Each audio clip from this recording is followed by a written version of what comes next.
Today in writing, we are going to take the graphic organizer that we spent time getting all of our ideas and thoughts organized, and we're actually going to turn that into the beginnings of our letter to our families to convince them to get us that thing that we want for Christmas. So you'll see on the left is the graphic organizer that I worked on that holds all of my thoughts and all of my thinking that I want to share in my letter. And over on the right hand side is where I'm going to write. Okay. You are actually going to write on your notebook. You'll get to pull up your graphic organizer that you worked on and take a look at that. But then you are actually going to write right in your writer's notebook.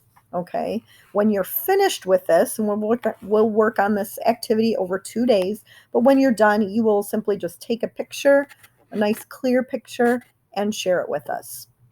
I'm going to write over here so that you can see how I go from my graphic organizer and turn that into my letter. So we've done our pre-writing. Today we're going to start our draft. And because it's a letter, I need to start with a greeting. Okay, that tells who the letter's to when the person reads it. Dear family, that's who I'm writing my letter to. Okay, notice that I have a capital letter on dear, capital letter on family, and then the comma at the end of my greeting. Okay, so you're going to want to write your greeting to your letter in your notebook. Make sure that you're also using capital letters where capital letters go and a comma at the end of your greeting. And then we're going to go down onto the next line. Now, what is this whole letter going to be about? You can take a look at that oval in your graphic organizer. That's where you wrote your topic. My topic is a car. I would like to get a new car for Christmas. Okay. And I need to come up with a topic sentence. And remember, we've talked about 3 ways we can write a topic sentence. We can use a number. I might write, there are 3 reasons why I need a new car for Christmas. Okay. I can just say it. Please get me a new car for Christmas. Or I could start my topic sentence with the word when. When you're thinking about what to get me for Christmas, please get me a car. I think I'm going to just say it. So again, I'm going to start my sentences with capital letters. I'm in 2nd grade, so I know how to write complete sentences. Please get me a car for Christmas. And of course, punctuation at the end of my sentence and a space. Over here, I've written my topic sentence. I'm going to put a check mark on my graphic organizer. I'm done with that sentence that goes with that. Okay. Next, now, if I just said, love Mrs. Fuller, I don't know if that would get me a car or not. It's not very persuasive. So I want to tell lots of reasons with some big ideas why my family should get me the car. Okay. Remember, the first thing I said was that it's safer. Can I come over here and just write safer? Would that be a good sentence? Would my family understand what I mean if they read that? Please get me a car for Christmas. Safer. I don't think so.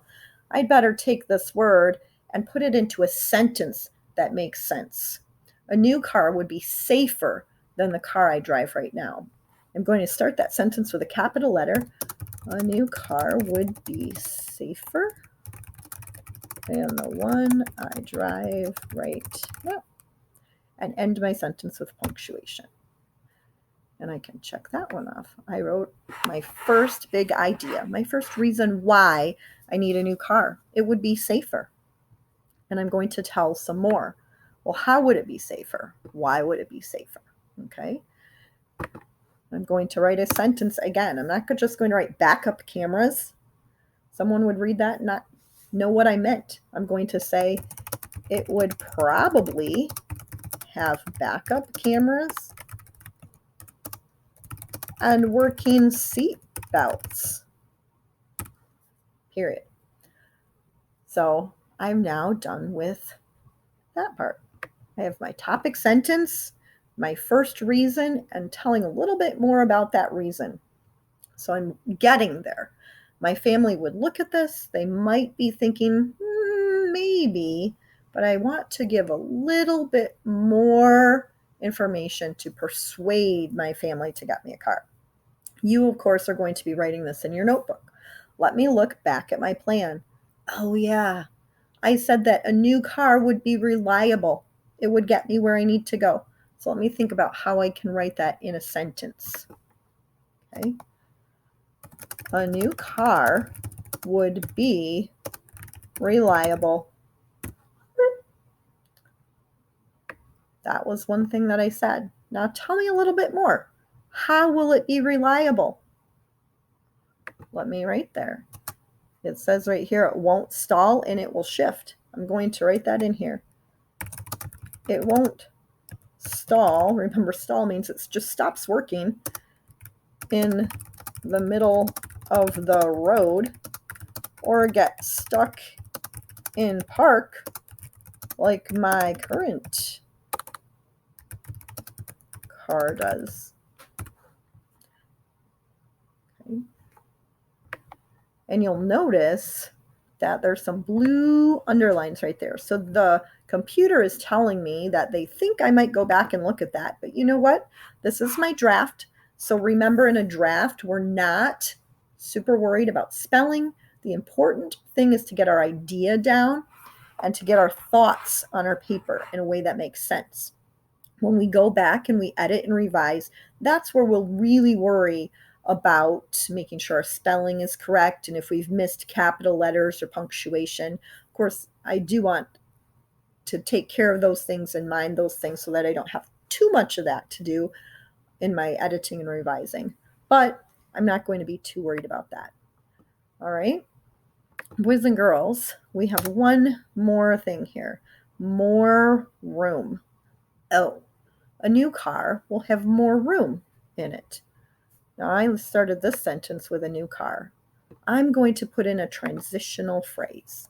Another reason I need a new car is because the computer thinks it knows what I want to say, is because it would have more room than my current car.